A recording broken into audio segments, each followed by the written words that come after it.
నమ్మినోడికి జనసేన కొంచెం ఇబ్బంది కలుగుతుంది.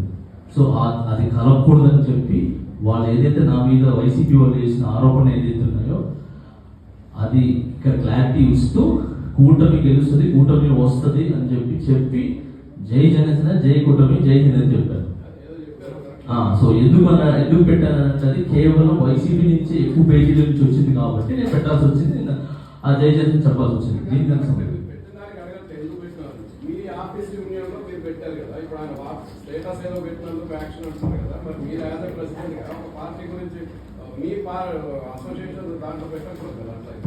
సార్ నేను అసోసియేషన్ లోపల నుంచి మాట్లాడలేదు, బయట నుంచి. సో బయట నుంచి మాట్లాడి కేవలం అది ఎందుకు ఇంకొకటి సార్ జై జనసేన అనేది కూడా వెనకాల వినిపించింది కదా మీకు జై జనసేన అని చెప్పి. సో అది అనేది ఈ వ్యక్తి అక్కడి నుంచి మెట్ల నుంచి దిగుతూ వచ్చి జై జనసేన అన్నాడు అని అంటే నేను అనొద్దని చెప్పి తర్వాత నేను చెప్తాను కదా సార్, నాకు ఎవరైతే వయసు